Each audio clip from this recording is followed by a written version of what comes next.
Բարև ձեզ, դուք դիտում եք Հորիզոնը։ Արտաքին գործերի նախարարությունը հայտնել է, որ դիվանագիտական խողովակներով Ադրբեջանի արտգործնախարարությանը փոխանցել է, որ Հայաստանը ընդունում է Հայաստանի եւ Ադրբեջանի միջև խաղաղության եւ միջպետական հարաբերությունների հաստատման մասին համաձայնագրի նախագծի չհամաձայնեցված երկու հոդվածների վերաբերյալ Ադրբեջանի առաջարկությունները եւ առաջարկել է հանդես գալ համատեղ հայտարարությամբ խաղաղության համաձայնագրի նախագծի տեքստի համաձայնեցված լինելու եւ նախագծի համաձայնեցման շուրջ բանակցությունների ավարտի մասին։ Պաշտոնական Բաքուն նախընտրել է հանդես գալ միակողմանի հայտարարությամբ։ Հայաստանի արտգործնախարարությունը հաստատում է Հայաստանի եւ Ադրբեջանի միջև խաղաղության եւ միջպետական հարաբերությունների հաստատման մասին համաձայնագրի նախագծի համաձայնեցված լինելու եւ նախագծի համաձայնեցման շուրջ բանակցությունների ավարտի փաստը։ Այսպիսով խաղաղության համաձայնագիրը պատրաստ է ստորագրման։ Հայաստանի Հանրապետությունը պատրաստ է ադրբեջանական հանրապետության հետ սկսել խորհրդակցություններ համաձայնագրի ստորագրման ժամկետների եւ տեղի շուրջ, ասվում է հայտարարության տեքստում։ Հայաստանի վարչապետ Նիկոլ Փաշինյանը լրագրողների հետ ճեպազրույցում անդրադարձել է խաղաղության համաձայնագրի շուրջ ընթացող բանակցություններին եւ որոշումների կայացման մեխանիզմներին։ Ժամկետները ստորագրելու համաձայնեցված են։ Ըստ էության մենք արդեն արձանագրեցինք, որ տեքստը պատրաստ է ստորագրման եւ մենք պատրաստ ենք սկսել քննարկումները ժամկետների եւ տեղի մասին։ Ադրբեջանի արտաքին գործերի նախարարությունը ինչքան հասկացա հայտարարությամբ է հանդես եկել, որ երկու ֆորմատով պատրաստ է քննարկումներ սկսել։ Իրենց պատկերացումներն ունեն, մենք մեր պատկերացումներն ունենք եւ ենթադրվում է, որ քննարկումների ժամանակ կփորձենք պատկերացումները մոտեցնել։ Պարոն Փաշինյան, այդ երկու կետերը, որոնց շուրջ Հայաստանի Հանրապետությունը համաձայնեցին, արդյոք ԵՄ դիտորդներին սահմանից հեռացնելուն եւ միջազգային հայցերը հետ կանչելու եթե ոչ ասեք երկու կետերը, որոնց համաձայնեցվեցին, դրանք որոնք են եւ եթե նշած այդ դիտորդներին եւ միջազգային հայցերին են վերաբերում, խնդրեմ հստակեցնել խաղաղության պայմանագիրը ստորագրելուց հետո են հայցերը հետ կանչվելու, թե մինչ ստորագրելը եւ դիտորդների մասով մինչ ստորագրելն են դուրս գալու, թե ստորագրելուց հետո։ Նախ արձանագրենք հետեւյալը, որ իհարկե դրույթները վերաբերվում են խաղաղության համաձայնագիրը ուժի մեջ մտնելուց հետոին, չնայած ընդհանուր տրամաբանությունն այն է, որ նաև մենք հիմա պետք է այդ հարցերով որոշ նյուանսներով կապված քննարկումներ ունենանք։ Երկու հոդվածներից մեկը վերաբերվում է, որը ես նախորդ անգամ զրուցում եմ, մեկը վերաբերում է սահմանի երկայնքով երրորդ երկրների ուժերի արտահայտելու վերաբերյալ հարցին, մյուսը միջազգային ատյաններից փոխադարձաբար հայցերը հետ վերադարձնելու եւ միմյանց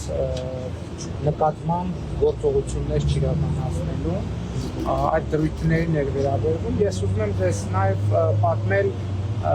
մեր որոշումների կայացման մեխանիկայի մասին, որովհետեւ այդ երկու դրույթների վերաբերյալ, ինչպես հիշում եք, արդեն բավականին երկար ժամանակ մենք ենք առաջարկանում, իրենք են առաջարկանում, մենք ենք առաջարկանում, իրենք են առաջարկանում եւ ըստ էության այդ դրույթներն են որոշակի ոչ մեծ, բայց էվոլյուցիա են ապրել եւ վերջին այն պահից, երբ որ ակնհայտ դարձավ, որ մեզ չի հաջողվում եւ կարծես թե չի հաջողվելու ունենալ իդեալական ձևակերպումներ այդ առումով, մենք նաև անվտանգության խորհրդի ֆորմատով ենք քննարկել եւ եկել ենք այն եզրակացության, որ այս պահին արկա բովանդակությունը կարող է համարվել այն փող զիջումային տարբերակը, որը կարող է ընդունելի լինել եւ ըստ էության այո, այս հանգամանքներում ընդունելի է Հայաստանի Հանրապետության համար։ Փոխադարձաբար ադրբեջանական կողմի փոխզիջումը որն է։ Ես կարծում եմ, որ արդեն արծի։ Գիտեք, հիմա հատկապես այս փուլում շատ կարևոր է, որ մենք, այսպես ասած, միակողմանի ձևակերպումներ եւ հայտարարություններ չանենք, իհարկե եթե համաձայնություն է ձեռք բերվել, նշանակում է, որ ադրբեջանական կողմը մտածել է, որ այս տեքստը որոշակիորեն ձեռնտու է իրեն եւ Հայաստանի Հանրապետությունն էլ որոշել է, որ այս տեքստը նաեւ իրեն է ձեռնտու եւ ելի եմ ասում, դրանք այն կոմպրոմիսներն են, որոնց մասին մենք հրապարակային խոսել ենք։ Ըստ էության դրույթ առ դրույթ ամեն ինչի մասին խոսել ենք եւ այո մենք կայացրել ենք որոշում, որովհետեւ համարում ենք, որ սա կոմպրոմիսային տեքստ է, ինչպիսին եւ կարող է լինել խաղաղության համաձայնագիրը։ Ինչպես նախկինում ասել եմ, ուրեմն Հայաստան խաղաղության համաձայնագրում համաձայնեցված այդ դրույթ կա, որ Հայաստանի Հանրապետությունը եւ Ադրբեջանը ճանաչում են միմյանց տարածքային ամբողջականությունը, ինքնիշխանությունը, չունեն միմյանց նկատմամբ տարածքային պահանջներ եւ ապագայում էլ նման պահանջներ առաջ չեն քաշելու։ Սա այն է, ինչի մասին մենք նախկինում հայտարարել ենք եւ դեռևս 2000, այսինքն նախկինում հայտարարել ենք այդ դրույթների համաձայնեցված լինելու մասին։ Ֆրանսիայի նախագահ Էմանուել Մակրոնը առաջինն է արձագանքել խաղաղության պայմանագրի տեքստը համաձայնեցնելու վերաբերյալ հայտարարություններին։ Ողջունում եմ Հայաստանի եւ Ադրբեջանի միջև բանակցությունների ավարտի մասին հայտարարությունը, հիմա այլևս խոչընդոտներ չկան Հայաստանի եւ Ադրբեջանի միջև խաղաղության պայմանագրի ստորագրման համար, որը պետք է ճանապարհ հաշտի Հարավային Կովկասում կայուն խաղաղության համար, գրել է Մակրոնը։ Բաքվում պահվող հայ գերիների հարցը քննարկվել է Եվրախորհրդարանում, եվրոպացի պատգամավորները Ադրբեջանում տեղի ունեցող դատավարությունները համարում են ապօրինի եւ կեղծ ու պահանջում Բաքվից նրանց անապահ եւ առանց նախապայմանների ազատ արձակել։ Այդ մասին եվրախորհրդարանականները նաեւ բանաձև են ընդունել։ Եվրախորհրդարանին ընդունած բանաձևի շուրջ զրուցել ենք Արտյոմ Երկանյանի հետ։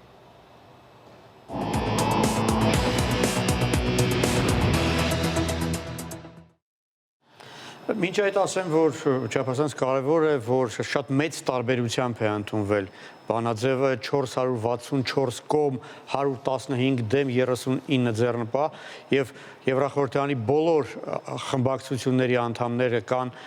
կողմ քվեարկածների թվում, թե կոնկրետ որ երկրների պատվիրակներն են դեմ քվեարկել առայժմ հայտնի չէ, կփորձեմ վաղը պարզել, բայց դեմ քվեարկածների թվում գիտեմ, որ կան Ալբանիայի, Հունգարիայի, Ռումինիայի ներկայացուցիչներ, առայժմ չգիտեմ ողջ կազմով թե մասամբ։ Մի քանի կարևոր հանգամանք կա այդ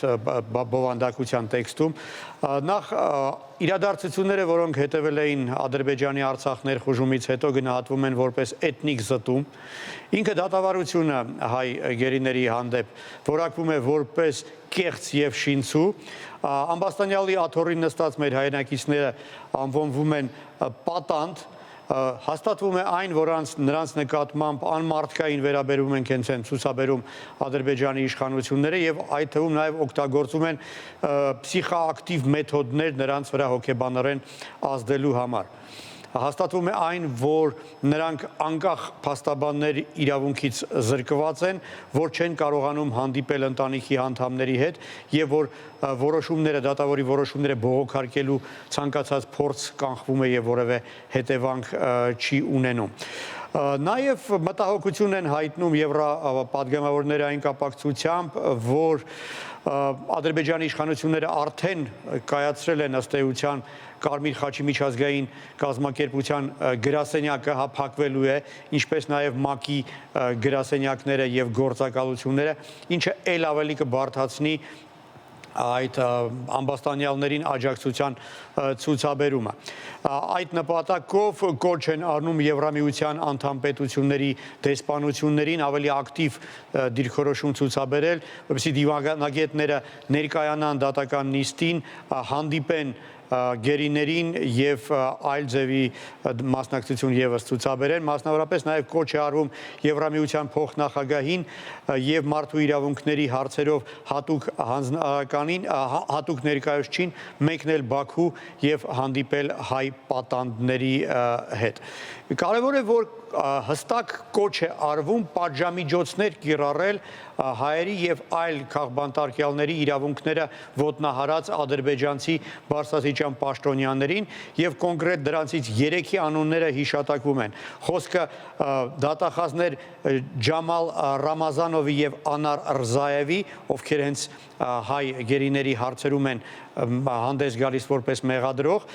եւ Զեյնալ Աղաևի, նա դատավորն է 15 հայ ռազմագերիներին եւ Ռուբեն Վարդանյանի 2 գործերով դատավարությունն է նավարում։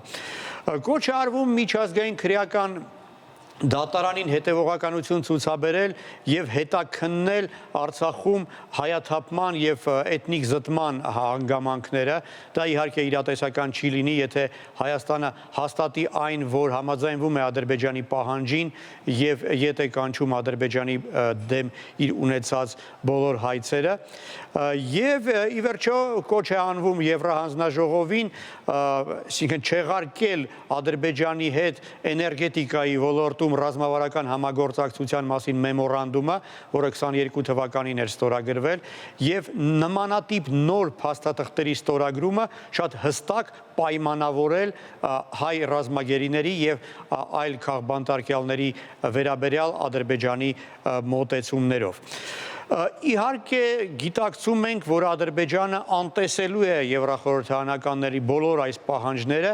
իսկ եվրոպացի պաշտոնյաները հազիվ թե կարողանան իրենց ուղղված կոչը իրականացնել։ Այնուամենայնիվ եվրախորհրդարանի այս որոշումը չափազանց կարևոր նշանակություն ունի, քանի որ անուղղակի ճնշում է գործադրում Ադրբեջանի իշխանությունների վրա։ Իսկ Բաքուն ինչպես է արձագանքել արդյոք։ Պաշտոնական որևէ արձագանք առայժմ չկա, հետաքրքիր է, որ Բաքվի մամուլը ընդհանրապես չի հիշատակում այն մասին, որ Եվրախորհրդարանը նման որոշում է ընդունել։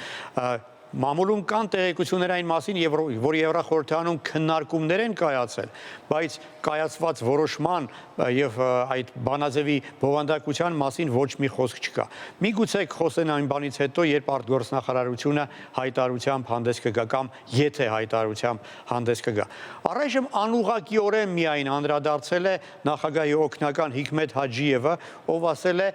որ Հայաստանը անիմաստ արշավ է սկսել Ադրբեջանում հայերի դեմ այդ դատավարության դեմ եւ որ այդ արշավին օգնում են նաեւ հայերի հովանավորները տարբեր երկրներում։ Նա ասել է, որ այդ ամբաստանյալներին գերի կամ բանտարկյա կամ պատանդ անվանելը անթույլատրելի է եւ սխալ։ Իլհամ Ալիևը նույնպես անդրադարձել է շատ անուղղակի կերպով, այսօր նա ասել է մեջբերեմ նրա խոսքերը. Հայաստանի նոր առաջնորդները հիմա Բրյուսելում են նստած։ Հիմա հայերի ավակ եղբայրը Բրյուսելն է, ասել է մի մարդ, ում ավակ եղբայրը Անկարայում է։ Շնորհակալություն արդյոք։